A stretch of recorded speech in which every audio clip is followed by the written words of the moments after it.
샬롬.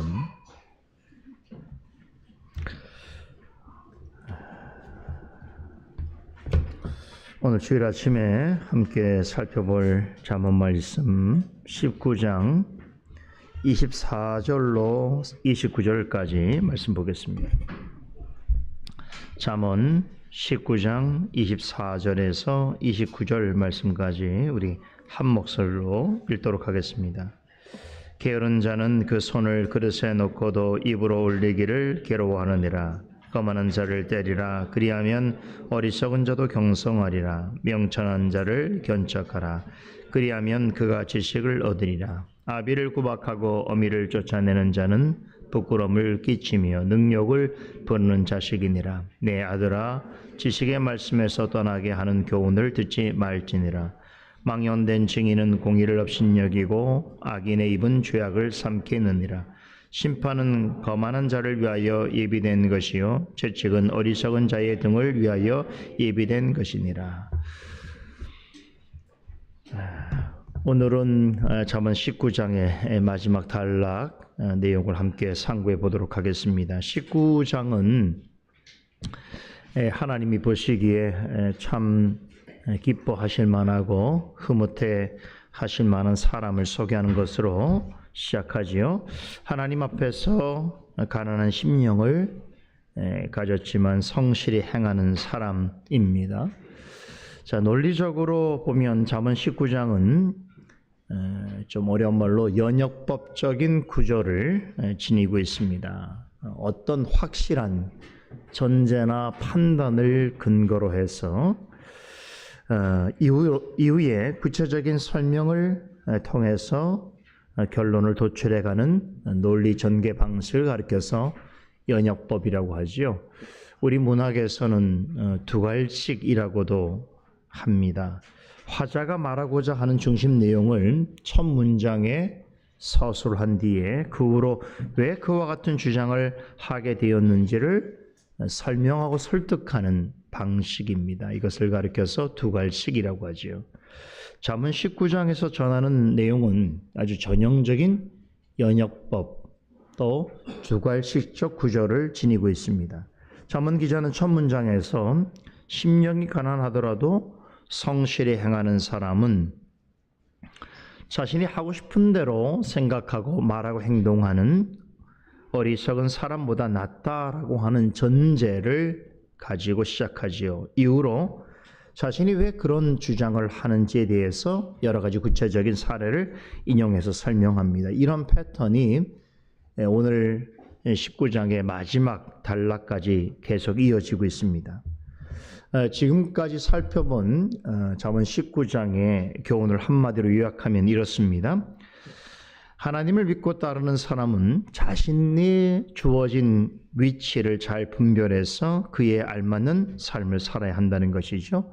무엇보다도 그렇게 하기 위해서는 하나님 앞에서 합당한 열매를 나타내어야 하는데 그 일을 위해서 가장 요구되어지는 중요한 믿는 자의 덕목이 무엇이냐 하면 바로 성실함과 부지런함이라는 것이죠. 여러분들이 올해는 이 성실함과 부지런함에 대해서 자신의 삶의 덕목으로 좀 삼았으면 좋겠다 그런 생각을 갖습니다. 특별히 주일은 내 날이 아니기 때문에 하나님 앞에서 성실하고 부지런해야겠다라고 하는 생각을 가져야 합니다. 잠언 기자는 이 점을 논증하기 위해서 16절에서 23절까지는 믿는 자로서 적극적으로 행해야 하는 일들에 대해서 전하였고 이제 오늘 살펴보게 될 24절로부터 마지막 단락의 내용까지는 그러면 믿는 자로서 행하지 말아야 할 일들, 힘써 버려야 할 일들이 무엇인가에 관해서 전해주고 있습니다. 하나님을 믿는 사람을 제가 좁은 길로 가는 자라라고 말씀을 드렸는데 그런 삶을 살기 위해서는 어울리는 일이 있는가 하면 그렇지 않은 일이 있다는 것이죠. 19장 중반부부터는 그런 일과 관련해서 구체적인 예시를 들어서 설명하고 있습니다. 자, 오늘 우리 읽은 본문을 통해서 마지막 19장의 교훈이 무엇인지를 살펴보겠습니다. 논점은 간단합니다.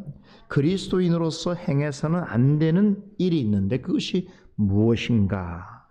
즉 우리가 그리스도인으로서 항상 어떤 일을 할 때마다 주의하고 또 지양해야 하는 일이 있다면 그것이 무엇인지에 대해서 몇 가지 가르치고 있습니다. 첫째는 그리스도인으로서 피해야 하는 일이 있는데 그것은 게으름입니다. 앞에 15장에서도 게으름에 대해서 언급한 바가 있는데 오늘 24절에서는 한 걸음 더 나아가서 게으른 사람이 지니고 있는 어떤 습성, 즉 게으른 자의 어리석음,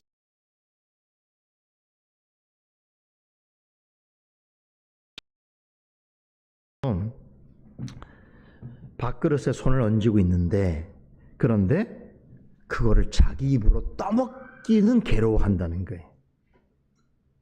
여러분 실제로 이와 같은 경우는 보기가 어렵죠. 그죠?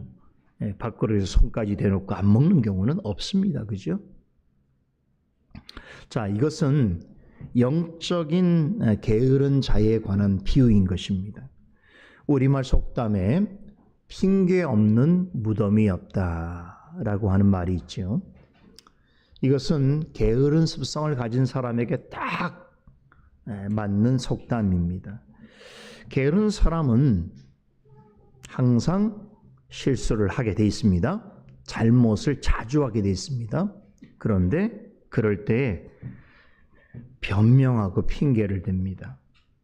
누가 봐도 잘못한 일이고 심지어 욕먹을 짓을 했음에도 또 자신이 그 일에 대해서 알고 있으면서도 어떻게든 핑계거리를 찾습니다. 그렇죠? 늘 게을러서 약속에 늦으면서 핑계거리는 늘 많은 거예요. 차가 막혔다. 오늘 뭐 집에 무슨 일이 있었다. 뭐가 있었다. 늘 불라. 한두 번은 통해도 계속 그런 얘기를 하면 이제 신뢰감을 가질 수가 없게 되는 거죠. 그죠? 그래서 게으른 사람은 빨리 그 일을 하면 되는데 이미 자신이 핑계댈 일을 먼저 생각을 하는 습성을 갖게 돼요. 그죠? 그래서 무슨 일을 하더라도 자기 자신보다는 주변 사람들이나 환경에 탓을 합니다. 자신의 게으름으로 빚어진 결과를 순순히 인정하려 들지 않습니다. 어떻게든 자신의 책임과 또 주변 사람들의 비판으로부터 벗어나기 위해서 안간 힘을 쓰지요. 이것은 동서고금을 막론하고 게으른 사람들이 가지고 있는 공통적인 특징입니다. 그렇다면 24절에 언급된 게으른 자가 가진 습성을 통해서는 우리에게 전해주시는 영적인 교훈은 무엇인가? 자, 여기서 음식을 먹으려고 손을 내밀면서 정작 자기 입으로 올리는 것을 괴로워하는 모습은 하나님의 지혜를 대하는 어리석고 교만한 사람의 태도를 비유적으로 묘사한 것입니다. 자, 오늘날 우리는 정말 먹을 것이 풍성한 시대를 살아가고 있죠. 우리가 지금 명절 연휴를 보내고 있는데 여러분의 얼굴이 오늘 보름달 같습니다 라고 얘기하면 또 우리 여성분들은 신뢰가 될 수 있겠고, 여하튼 우리 주변에 먹을 것이 많습니다. 우리 집만 하더라도요 뭐 이렇게 항상 먹을 게 있어요. 그래서 냉장고를 열면 항상 뭔가 먹을 만한 것들이 있고, 그게 아니라고 하더라도 뭐 저희 집 얘기를 했으면 뭐합니다만 뭐 탁자 위에도 있고 베란다에도 있고, 그죠? 뭐 곳곳에 먹을 것이 있습니다. 그래서 뭐 그런 것이 아니라고 하더라도 또 먹는 게 좀 질린다 싶으면은 어떻습니까? 전화 한 통만 하면 배달 음식이 곧바로 도착하는 시대를 살고 있죠. 이렇게 우리 주변에는 항상 먹을거리가 차고 넘칩니다. 그런데도 배고파서 죽을 지경이다. 굶게 되어서 이제 죽게 되었다라고 하는 말은 넌센스이죠. 영적인 일도 이와 같습니다. 여러분, 오늘날 우리가 성경이 없어서 하나님에 관하여서 잘 모르겠다. 하나님의 지혜를 듣기가 너무 어려워서, 또 기독교에서 말하는 구원이 뭔지를 모르겠다. 우리 주변에 교회가 없어서, 또 말씀 전하는 목회자를 만날 수 없어서 복음을 들을 기회가 전혀 없다라고 하는 이런 말들은 아주 옛날에 좀 우리가 상상하기 어려운 시대를 보냈던 옛날에는 핑계거리가 될 수 있을지 모르겠습니다만 지금 우리 시대에는 그야말로 핑계에 불과한 것입니다. 우리 시대는 과거 어느 시대보다도 자유롭게 성경을 읽을 수 있고 또 교회를 자유롭게 다닐 수 있고 또 복음을 자유롭게 들을 수 있는 시대인 것이죠. 그래서 하나님과 진리에 대하여서 참 많은 것을 알고 배울 수 있는 시대를 우리는 살아가고 있습니다. 그런데도 영적인 관점에서 볼 때에 우리 시대는 과거고 계속 반복되어지는 일이 있는데 아모스 선지자 시대에 하나님께서 그의 입을 통해서 이런 말씀을 주셨어요. 너희가 양식이 없어 줄이거나 물이 없어 갈증을 느끼는 것이 아니라 하나님의 말씀을 듣지 못해 굶주리고 목말라 하는 것이다 라고 말씀하셨던 그러한 영적 기근 현상이 오늘날에도 지속되어지고 있습니다. 겉으로 보면 굉장히 우리가 풍요로운 삶을 살고 있는데 물질적으로, 육체적으로는 영적으로는 아모스 시대와 같은 그러한 영적 기근과 결핍 현상이 오늘날에도 현저하다는 것이죠. 그것을 어떻게 알 수 있습니까? 우리 주변에 과거에 비해서 하나님과 진리에 대해서 알 수 있는 것들이 너무나 많지요. 책, 미디어, 요즘 같은 경우는 설교도 여러분 온갖 것을 통해서 들을 수 있지 않습니까?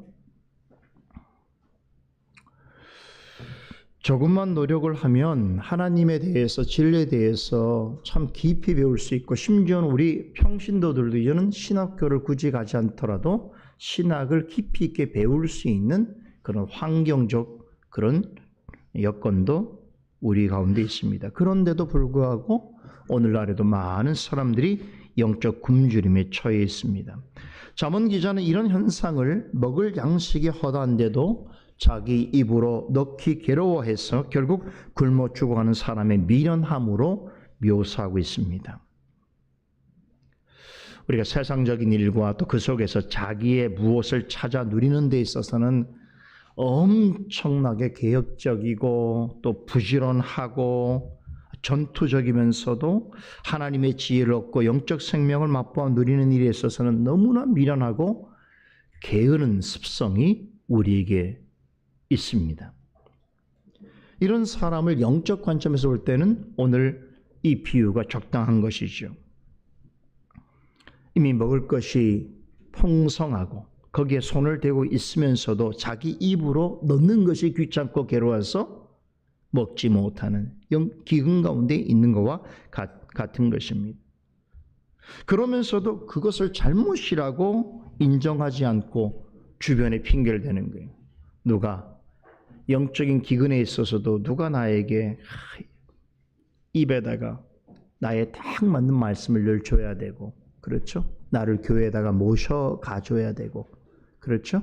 또 그렇게 하면 상을 베풀어 줘야 하고, 그래서 모든 자신의 영적인 게으름에 대하여서 자신의 잘못을 여기지 아니하고 늘 누군가의 잘못으로 이야기하며 항상 자신의 잘못된 행동을 정당화하려는 핑계거리를 찾는다는 것이죠. 이런 자신의 어리석음을 숨기기 위해서 미련한 말로 핑계하는 사람은 정말로 최악의 미련한 사람입니다. 하나님을 믿는다고 할 때는 이런 습성을 가진 사람이 되어서는 안 된다는 것이죠. 둘째로 그리스도인은 거만한 자를 주의하고 멀리해야 합니다. 24절에 거만한 자를 때리라. 그리하면 어리석은 자도 경성하리라. 명철한 자를 견척하라. 그리하면 그가 지식을 얻으리라. 라고 하는 말씀의 의미가 이것입니다. 여러분 오해하지 마십시오. 이 말씀은 교만하게 구는 사람을 폭력적으로 대하라고 하는 뜻이 결코 아닙니다. 거만한 사람을 때리라고 하는 이 말에는 역설적인 교훈이 담겨 있습니다. 때려서라도 말을 들을 것 같으면 그렇게라도 하겠지만, 여러분 교만이라고 하는 것은 매로서 다스려질 것이 아니라는 걸 역설적으로 표현하는 것이에요. 교만은 인간의 본성, 죄악된 DNA여서 그것이 얼마나 심각한 죄인지를 하나님 앞에 깨닫지 못하고 인정하지 않는 사람은 여러분 결코 지혜로운 삶을 살아갈 수 없다는 것이 잠언의 교훈입니다. 25절 하반절은 명철한 사람은 경책을 받으면 지혜를 얻는다고 말합니다.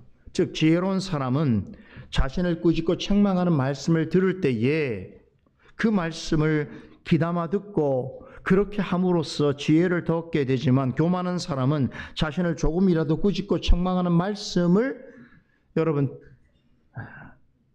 조금도 인정하려 하지 않습니다. 무척 싫어합니다. 그래서 차라리 말씀이 나를 꾸짖고 책망할 것 같아서 말씀으로 더 가까이 가지 아니하고 말씀이 들려도 집중하지 아니할 때가 있어요. 우리가 가끔 그런 경우도 있죠. 우리 자녀들도 그랬고 우리도 과거에 그런 적이 있는데 뭐 부모님이든 선생님이든 간에 내가 지금 이 자리에 있으면 야단을 들을 것 같으니까 아예 정신줄을 놔버리는 거죠. 그죠? 하나님 말씀도 그렇다는 거예요. 오늘 교회 가면 또 목사님이 말씀 가지고 막 나를 팰 텐데 두들겨 팰 텐데 아유 그럴 거면 차라리 교회 안 갈 수는 없죠. 가족이니까 한 차로 와야 되니까. 그럼 가장 좋은 방법은 그 정신줄 놓고 앉으시면 되는 거예요. 시간이 세워라 내워라 가라 언젠가는 집으로 돌아갈 것이다. 우리 자녀를 그렇게 생각할 수 있는 거예요. 그죠? 그리고 오늘 내가 정신줄 놓고 하루 종일 있어도 집에 돌아가면 엄마 아빠가 잘했다고 나에게 자유 기프트권을 줄 거야. 그렇죠? 자유로운 시간을 오후에 갖도록 해줄 거야. 라고 하는 생각 때문에 있을 수 있는 거란 말이에요. 그런데 여러분 이런 사람은 지혜를 얻지 못하는 거예요. 잠언 우리가 9장 8절 말씀 이미 살펴봤는데 이런 표현이 있습니다. 거만한 사람을 책망하지 말지어다 그럽니다. 왜 그러냐면 거만한 사람은 교만 자체는 고칠 수가 없는 거라서 교만한 사람을 책망하면 교만한 사람으로부터 능력과 미움을 당할 수 있기 때문이라고 말씀합니다. 영적으로 교만한 사람을 온전히 고칠 수 있는 의사나 약은 세상에 없습니다. 오직 주님만이 하실 수 있습니다. 여러분, 우리가 살면서 주변에 과연 어떤 사람이 하나님 보실 때 지혜로운 사람인가 혹은 미련하고 교만한 사람인가를 잘 구별하고 그에 적절하게 대처할 수 있는 능력이 바로 지혜인 것입니다. 살다 보면 하나님 앞에 교만한 사람을 만날 때가 많습니다. 물론 그런 사람과의 만남을 아예 피할 수가 없고 또 때로는 그런 사람에게도 우리가 선행을 행해야 되고 복음을 전해야 될 그런 경우가 있겠습니다만 중요한 것은 그런 사람을 분별하고 바르게 대처할 수 있는 지혜가 있어야 합니다. 어리석고 교만한 인생을 온전히 바꿀 수 있는 것은 오직 주님만이 하실 수 있는 일입니다. 그렇기 때문에 여러분 어리석은 사람을 만날 때에 내 지혜로 내 경험으로 어떻게 해보겠다고 하는 것은 참으로 무익한 일이 될 수 있습니다. 주님의 도우심 없이 교만한 사람을 바꾸는 것은 사실상 불가능합니다. 그죠? 자기가 교만하다는 걸 깨닫지 못하는데 어떻게 누가 바꾸겠어요? 이것을 아는 것이 지혜인 것입니다. 셋째는 부모를 업신여기지 말아야 합니다. 26절은 아비를 구박하고 어미를 쫓아내는 자는 부끄러움을 끼치며 능력을 부르는 자식이니라라고 하지요. 이 말씀은 부모를 공경하라고 하는 제5계명을 기억나게 합니다. 그런데 5계명이 중요한 것은 알겠는데 왜 갑자기 여기서 부모 공경에 관한 교훈을 언급하는지에 대해서는 좀 뜬금없이 여길만 하지요. 이 말씀은요, 단지 부모를 공경하라고 하는 교훈을 전하는 것이 아닙니다. 이 말씀은 앞서 우리가 살펴본 25절, 26절 말씀의 교훈과 연관되어 있어요. 어떤 점에서 그러한가 하면 앞서 살펴본 두 가지 경우 모두 은혜를 받고 누리기에 충분한 형편 중에 있으면서도 하나님의 말씀에 귀를 기울이지 않고 지혜를 바르게 알기 위해서 애쓰지 않는 미련한 태도와 그 습관에 대해서 책망하는 말씀이었지요. 자, 26절에서 언급하는 부모 공경에 관한 교훈도 이와 같은 맥락에서 이해해야 합니다. 여러분, 부모를 공경하는 것이 옳다는 것에 대해서 모르는 사람이 어디 있겠습니까? 이것은 하나님을 믿지 않는 사람들도 다 알만한 내용이죠. 여러분, 사람이 타락했을지라도 하나님께서 모든 사람들의 마음속에 심어두신 법이 있기 때문에 그렇습니다. 사람이라면 부모를 공경하는 것이 당연하다라고 하는 것을 알고 지키게 하는 것이 바로 양심입니다.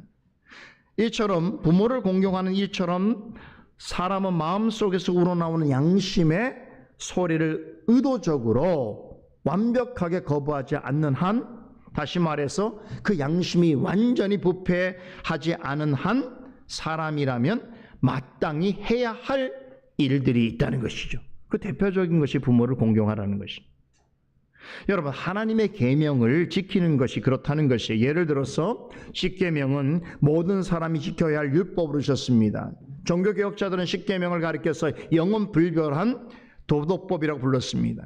십계명은 하나님의 형상대로 지음받은 사람이라면 누구나 지켜야 하는 양심의 법이기 때문에 하나님께서 십계명 주실 때 어떻게 주셨죠? 어떤 방식으로 주셨습니까? 돌판에 새겨주셨어요. 돌판에 새겨주셨다는 것은 십계명을 모른다, 없다라고 핑계할 수 없도록 하시겠다는 하나님의 뜻입니다.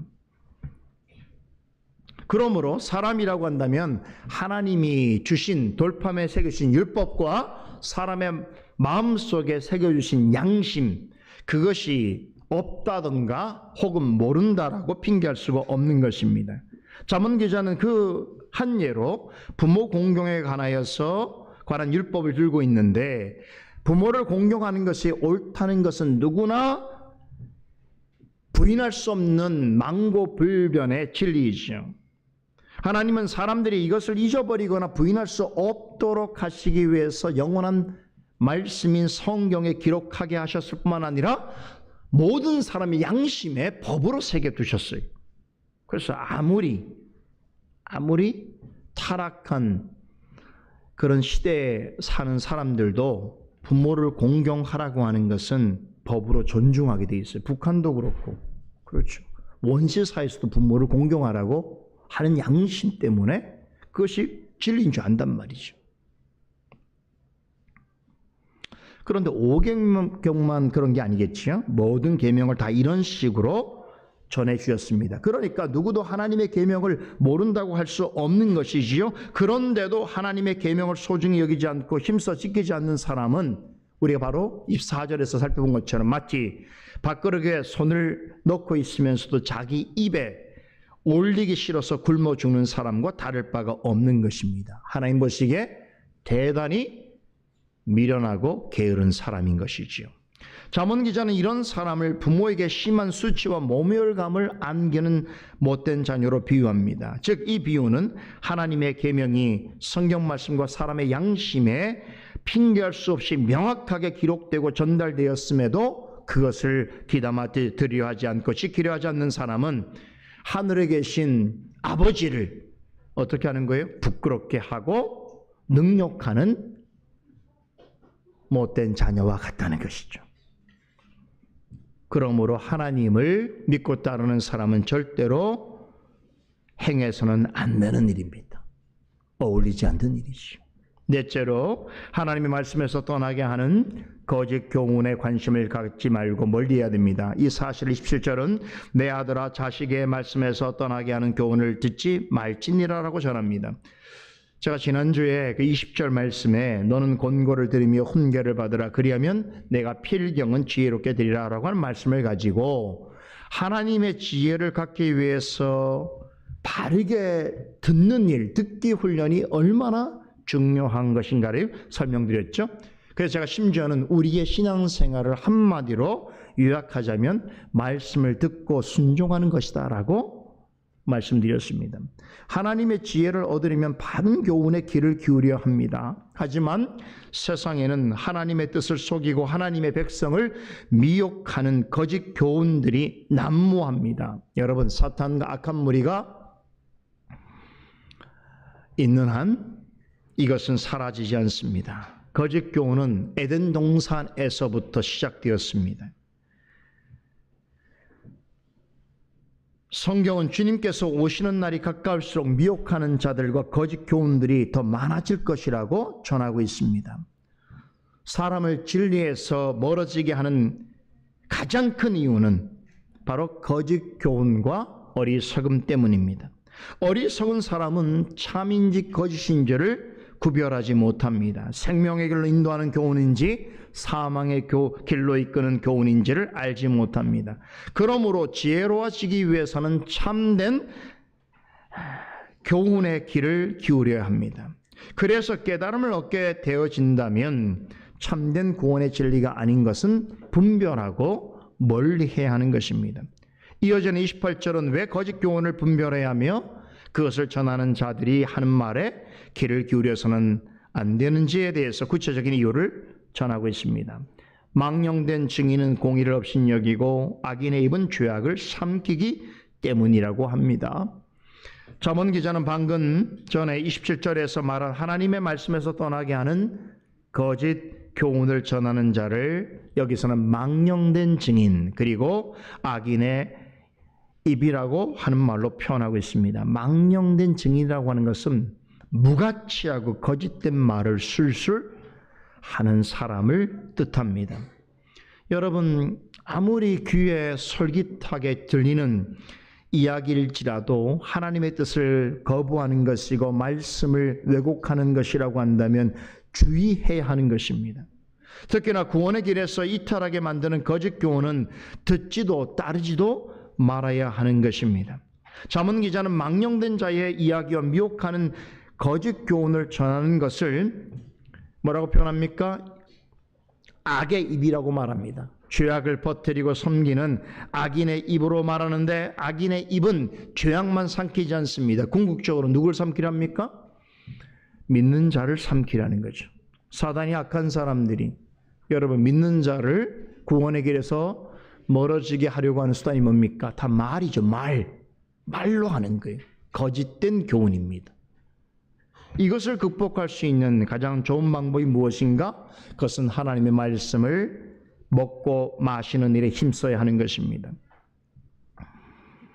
여러분, 우리 주변에 좋지 못한 음식이 많다는 거 여러분이 더 잘 아시죠?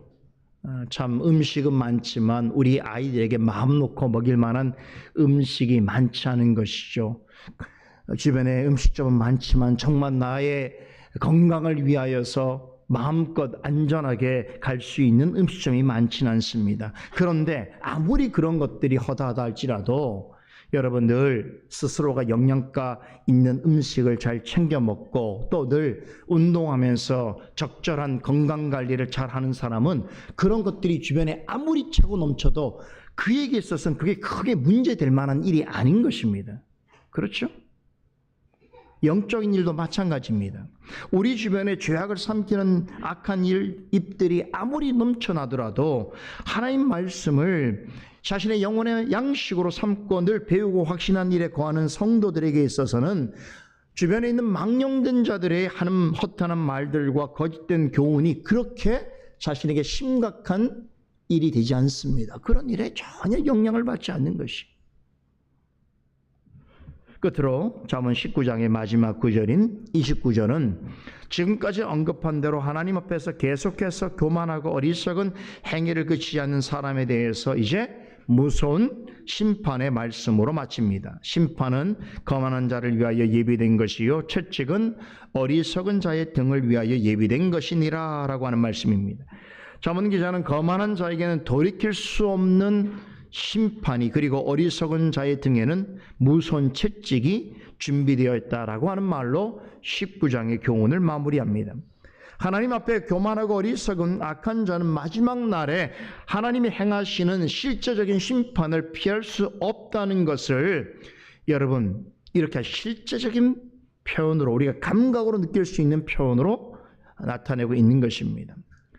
이렇게 하는 말은 입으로 하는 경고나 상징적인 심판이 아니라는 것입니다. 마치 날카로운 쇠가 박혀있는 채찍으로 온몸을 두들겨 맞는 것 같은 실제적인 고통이 마지막 날에 반드시 어리석은 자들에게 따를 것이다 라고 하는 하나님의 경고입니다.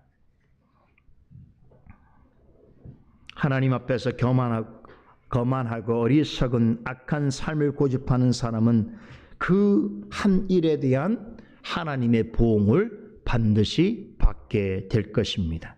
하지만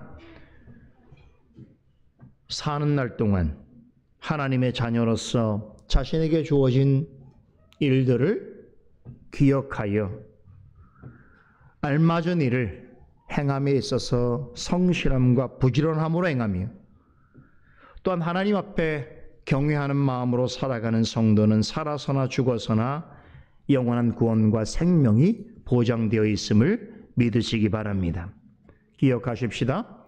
하나님 앞에 부끄럽지 않은 자녀가 되려면 마땅히 하나님의 자녀로서 행하는 일에 대하여서 핑계대면 안 됩니다. 성실하고 진실함으로 행해야 하는 것입니다. 거기에 마땅히 하나님의 보상이 뒤따르게 되어 있습니다. 한마디로 하나님의 자녀다운 삶을 살아가야 하는 것입니다. 이것이 잠언 19장의 교훈을 통해서 우리에게 주시는 매우 적절하고 절실한 또한 중요한 교훈이자 도전인 것입니다. 기도하겠습니다.